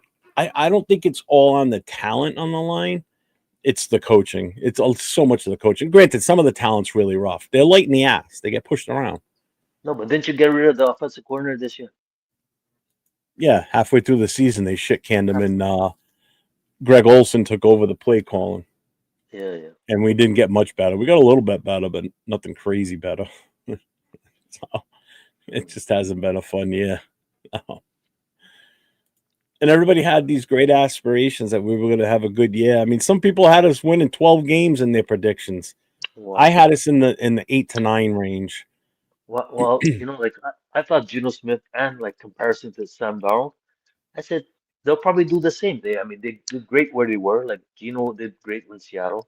Sam Oh, Darnold we did great looked in great week Pittsburgh. 1. Everybody thought week 1 we had our savior at quarterback, and that quickly shit the bed starting the following Monday night against And the Chargers. actually, my fantasy was the Bo Nix that started, and I drafted Geno Smith to back up, and I dropped him like 6 weeks after. It's a horrible decision. Yeah. Here's the hint. Until the team really starts winning some serious games, there's only 2 players that I would even trust on the Raiders offense, and that would be Genty as like a third string running back and Bowers as your Really? tight end. Other than that, I wouldn't touch anybody on our offense. And Genty would be a fill-in for bye weeks right now. Yeah. Seriously. I, I couldn't even start him week in and week out because he's only had like 2 tremendous games the entire season that would have helped you in fantasy. yeah, yeah. That's the downside. Like you guys, you got RJ Harvey. The guy's having a great year. I, Could have been better, number obviously, but he's still having a really good year. number wise, it's somewhat middling, but I don't like when he does his stutter step, and it's from 1st and 10 it goes to 2nd and 9. So like, we had the other guy who got injured. What's his name? J.K. Dobbins. Genty And I does the think same thing. He does that. He does that jump he got stop shit, some start, and but that's I how he want to gets pound caught it. in the back. Yeah, some guys have to pound it for 5 yards. You could be 2nd and 5 and then 2nd and 9. Like Scatterbo, where he just Yes, puts his head down, and just plows right through like a fucking rhino. Scatterboo, I would worry about his the way he plays, and he'll be injured. You were talking about Lamar Jackson. I mean, I don't know what Baltimore's gonna do, because if they're gonna go and stick with Lamar, I seriously, he hasn't shown his maturity as a postseason guy. Because even certain games this year, you could see the confidence lacking when he misses a throw, he gets sacked, he throws the INT. Like he has some numbers, but on other games, like he was bad. I mean, he came back recently. I'm wondering they have a better chance with Tyler Huntley against Pittsburgh this week than Lamar. I don't know. We'll Oh, I see. believe that 100%. But I completely agree with you on that take. but I think Aaron Rodgers, he should be done because he looked horrible. Aaron Rodgers I don't should know have what they're doing. retired when Green Bay didn't want him anymore. That's what he should have done. Should have saved face Yeah. and retired then. I mean, I But mean, last week's game, I was hoping for Miles Garrett to get the sack record because make it official. It's 16 games. But the thing is, like someone that, like I think Miles Garrett said it too. I think Pittsburgh, the way they played to just double team Miles Garrett to not get the record because it was whether it was TJ Watt who has the record. They didn't play to win the game. 6 points against Cleveland. No. Cleveland have good defense, but 6 points. That's what, 2 field goals it was, no? That was ridiculous, the whole game. So like I'm hoping Baltimore to oust them out. And someone had mentioned maybe somewhere where if the Baltimore and Pittsburgh they'll be finishing with a low 9-8 record, whatever. Like they maybe if they fire the coach, maybe Tomlin can go to Baltimore and what's his name, Harbaugh can go to Pittsburgh because like. But I feel worse for probably Tomlin because I think he might get the axe. No, or he might I go think if they second with. lose, I think if Pittsburgh loses, there's probably a good chance they're probably going to let him go. I wouldn't be surprised if he takes a year off, though. I don't know if I see him coming right back to coaching again right away. He may want a year off just to kind of because man, I'm telling you, you look at some of the schedule that these coaches in the NFL keep. It's insane, especially some of them at some of the ages that they are, like Pete Carroll. These guys are up at the crack of dawn. They're the first Isn't he ones to the 77? facility. Carl 76, 77 years old. 74. Okay. So these guys are up bright and early. They're usually the first ones at the facility, the last ones to leave. Sometimes they don't even leave. I mean, there's stories of Gruden sleeping in his office instead of going home. Belichick used to do the same thing. I think Pete's even said he's done it in the past. A lot of these coaches do it. That's why they have such big offices with these nice couches. So they just sleep on their couch instead of going home for 3 hours. They just fall asleep there, wake up, and they're already there. So I mean, it's not a healthy environment as a head coach. It really isn't if you think about it, because the sleepless nights, the constantly eating and whatever, so a year off may suit him too, give him like a little recharge of the batteries. I wouldn't be surprised if he sits. Yeah. But like as I've seen, Thanks, Ethan. Happy New Year, brother. I appreciate you, Ethan. Every MVP that's come in the NFL has been a quarterback. Why? Because they are the star. I mean, sorry to say, but the Raiders, they need a quarterback. They haven't had a good quarterback since when? Since when they won the Super Bowl. Same with Denver. When Peyton left, we struggled 5, 6 quarterbacks in 10 years. Finally, we get Bo Nix, who looks so much just by the way he throws. Not like, what's his name? The guy we had, number 15. His throws were horrible. He looked like a handicap. One time throw when he threw to Rod Smith for the 80-yarder against Pittsburgh. What's his name? The guy from Florida Gators. What's his name? I can't think of his name. Have you ever talked to any other Canadian fans that are Broncos, like Richie Richey? No, I haven't talked to them. Did they come on your show? No, he's on another show through Captain Jack. It's called the Wild Wild West Show. I think it's still called that. I wonder how they're on, I think, Thursday nights. I'm not sure. They're usually on the time that I'm on one of mine during the week, so I don't usually get to watch that one. But they have a representative from each team in our division. So they've got a Raider fan, a Broncos, a Chiefs, and a Chargers. Although here's a funny story about that show. So this past season, the week before the Super Bowl, so they had all four guys there that represented their team. So the guy that was the Chiefs fan, that show before the Super Bowl, he just talked the whole show, wouldn't shut up, wouldn't let anybody else get any words in because his team's in the Super Bowl. Yeah. Well, Super Bowl comes, Chiefs lose. Following week for the show, I wanted to purposely watch it because I wanted to see what he was going to say. Never showed up. He never came. He's never been back since. He's just vanished. Poof. So I'm like, that's hilarious. That is absolutely hilarious. So you lose the Super Bowl and you just don't want to even show your face. You just bail on the show. Like, wow, that's kind of a dick move, but all right. Yeah. Well, that's why, in a way, I'm like happy that KC finished where they are, so that when it comes to the job, they're in the middle of the pack. They're in the middle of the pack. They're like probably 15, 16th, right? Because out of the playoffs, they're middle of the pack. Oh, don't you love seeing them out of the playoffs? I mean, as a fan of another team in the AFC West, it's got to make you feel good that after 10 years of them winning the division, year in and year out for 10 years to see a different team win it, even if it is the Broncos. But I think I lost Randy. Yeah, I lost him.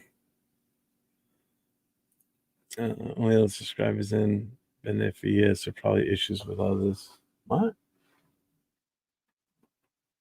Subscribers only. Yeah, my show's on subscriber mode only, not members only. You're in it. I'm seeing what you. I don't get what you mean.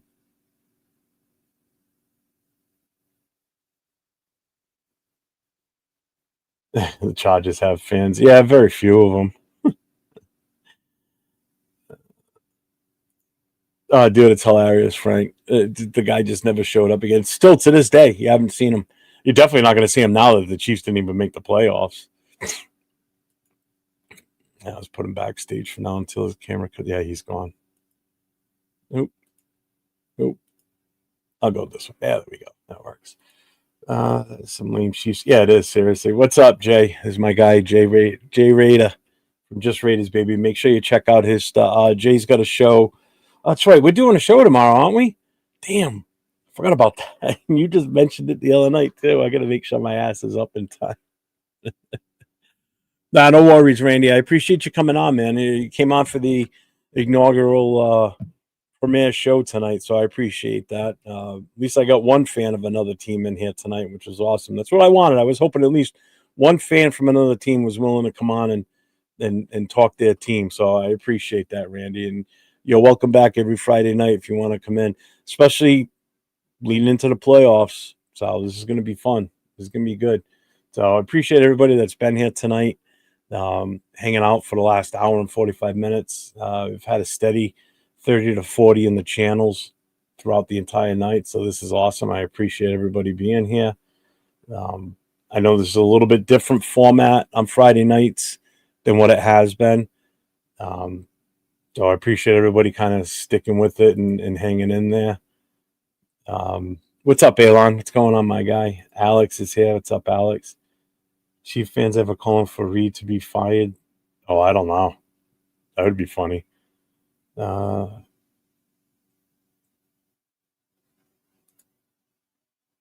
see. No worries. Let's see. Jets fans are begging us to win.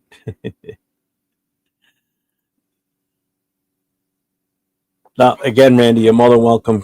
Come back in next week. Like I said, I knew this was going to take some time to get this to grow, but it's already started off pretty damn good as far as I'm concerned. It's already been a success tonight. I appreciate this.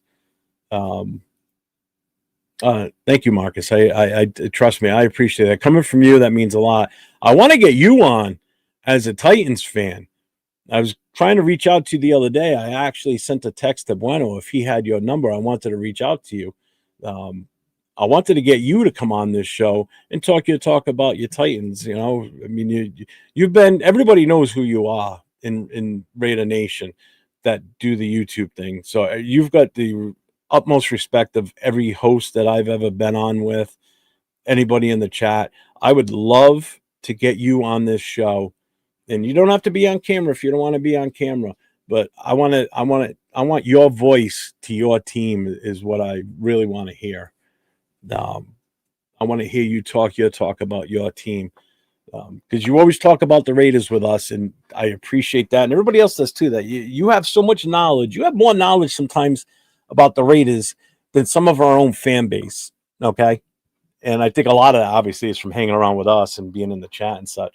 So I put the chat link back up. If someone else wants to come in for the last 15 minutes before the show goes off the air, more than welcome to come in. We'll talk about whatever. We'll talk about the Raiders, talk about another team. If you're a fan of another team, click that link, come on in. And we'll talk about your team too. So just haven't won anything that matters since Broadway Joe. Yeah, which if you notice in the video for the you came in late, so you probably missed it. You'll see it on the outro.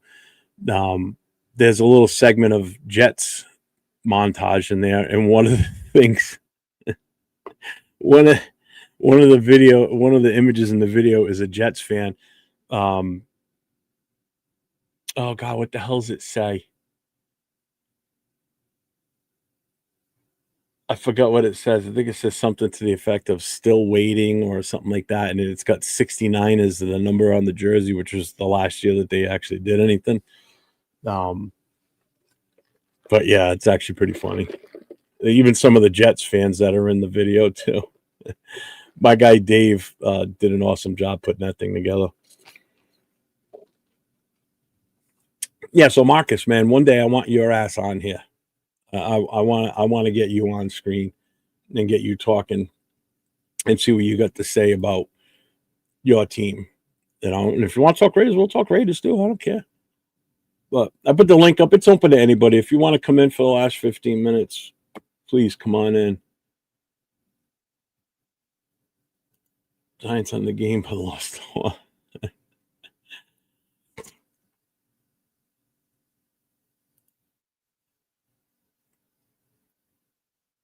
So we've got, let's see.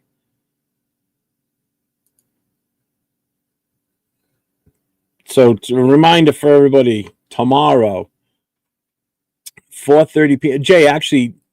Jay, why don't you come in so we can hype tomorrow? Because I totally forgot the time and everything. I've just been out of it the last couple of days. People want AP because he interviewed for head coach with Giants. Stay away. I don't trust him with QB. I don't know. Raiders drafting defense mostly in the draft after drafting a QB. Again, that's another question that's tough to answer until we know what's going on.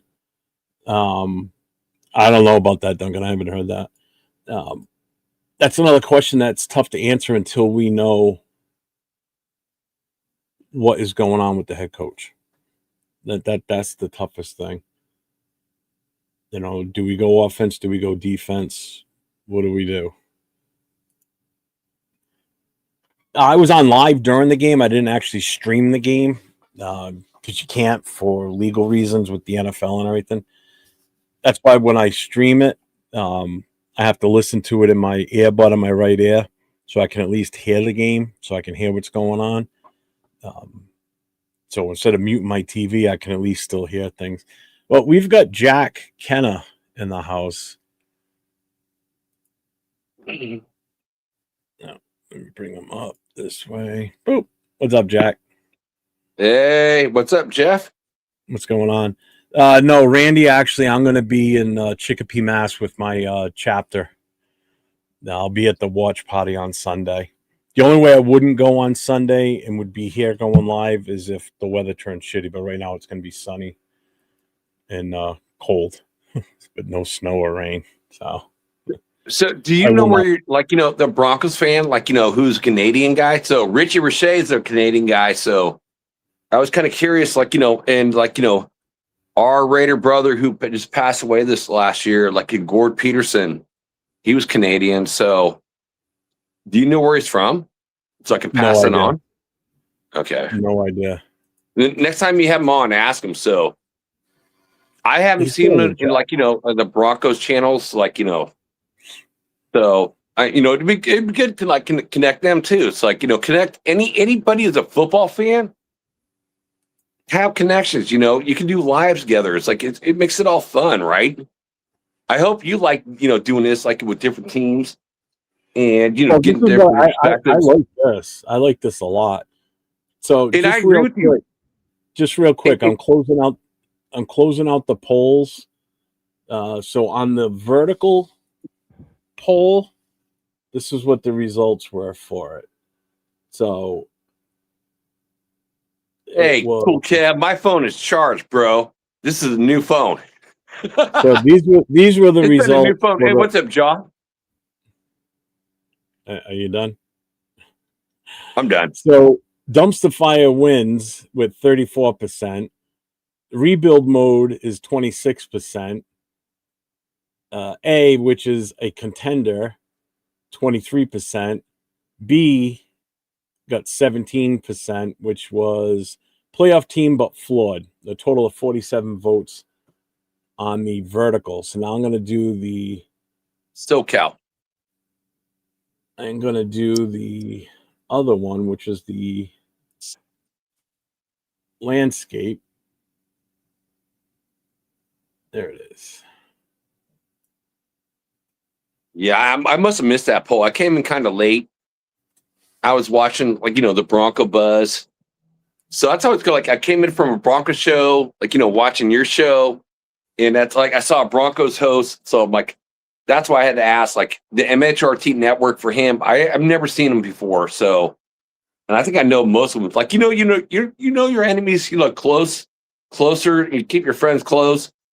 What's up, SoCal? So it's like, I've never seen him before. That's why Matt was asking the question. So, Jeff. So hang on. So this is the landscape version. So the winner was D, Dumpster Fire, 58%. C was 21% with rebuild mode. A was third place with 16% as a contender. And B got 5%. Playoff team but flawed. 19 votes there. So there's no way for me to combine them all. I'd have to do the math and all that shit. And that ain't happening. So here's the inner joke, right now, Jeff. Hey, MG, you're Dodgers. Okay, I gotta scratch my eye, bro. Randy's from Montreal, he said. I love you, bro, but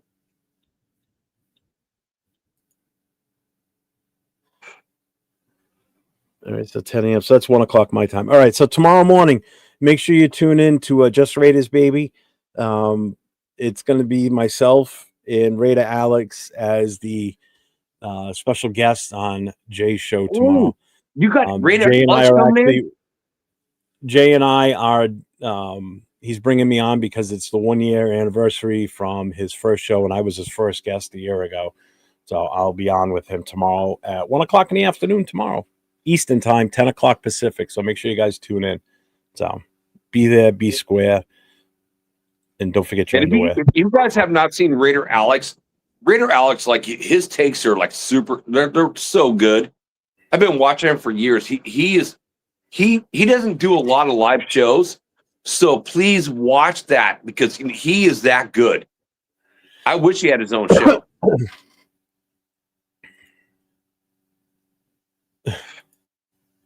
Okay.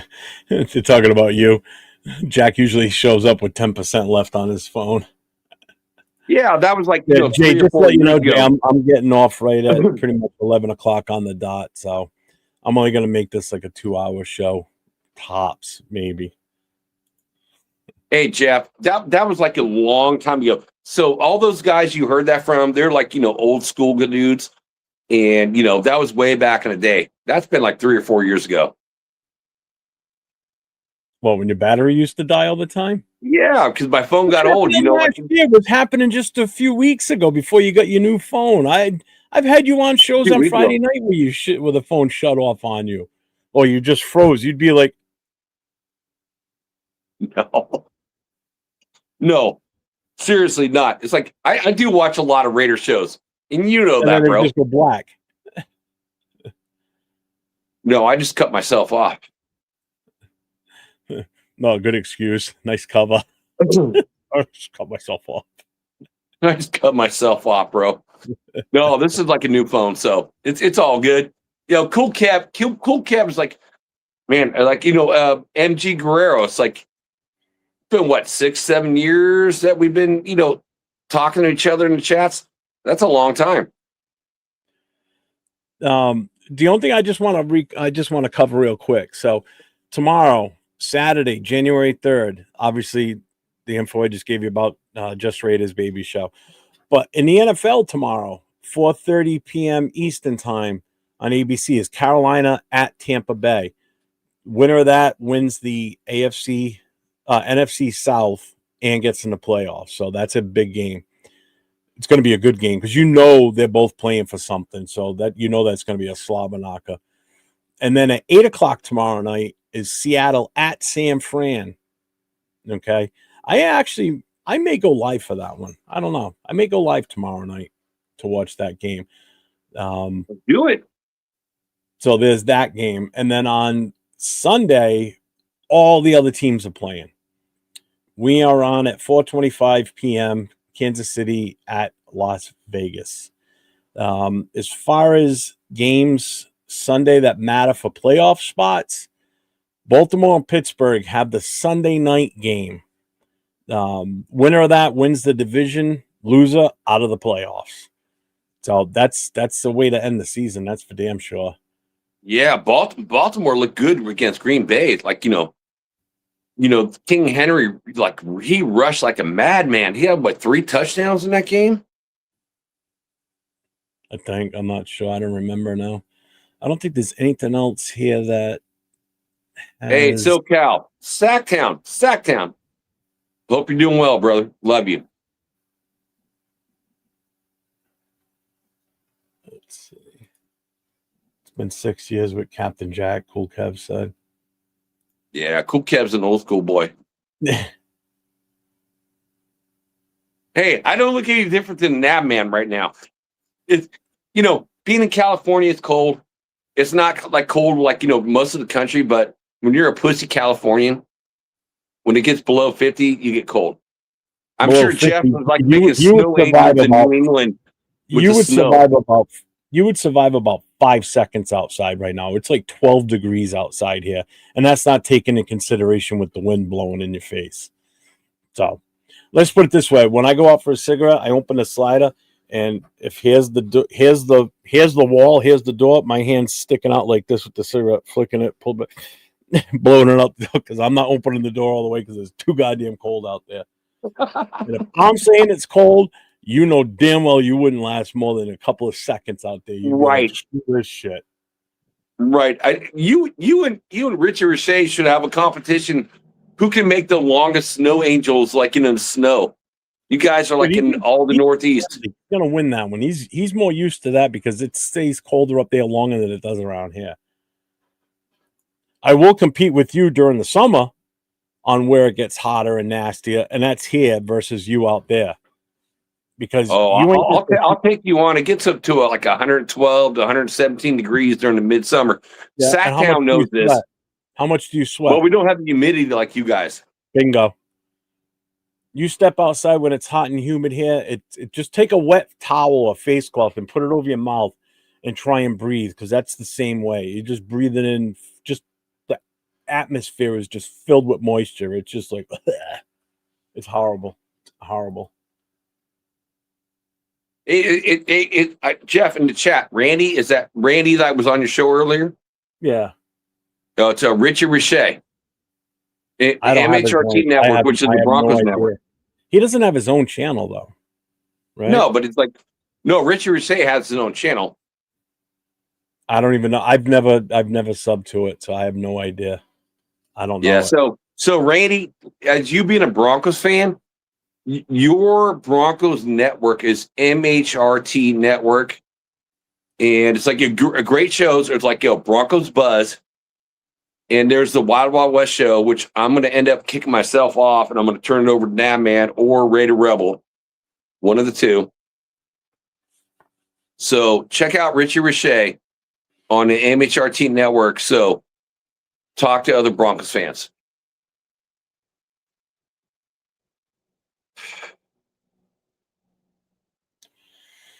All right, Jack. I am calling it. I am going to say goodbye to you. Hey, Thanks for good night, popping on Jeff. for a short time. You have a wonderful evening, Jack. And we can battle all next year on JPJ being a guard or a center. So it'll be fun chat. He's gonna be a guard. Yeah, it's gonna be. It should be a center unless we get Baltimore Ravens center. Then no. He's still gonna be a guard. Yeah, I still love you, man. Happy 2026. Same to you, Health brother. and wealth for everyone in the nation, and hopefully we get our quarterback next year. Good night, nation. Later, Jack. Alrighty. So, well, with that being said, with Jack going here, where is this? Let me this.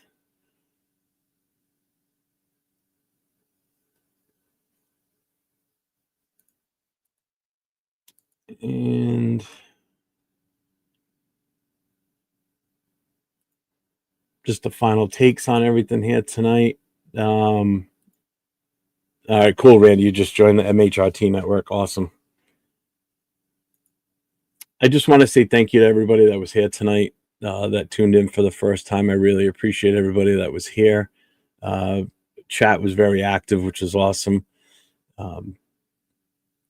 So I am very happy with the first episode. Hopefully the next couple of weeks we'll get some other fans in of other teams in the NFL, which would be awesome to, fully see the full vision of what this show is going to be.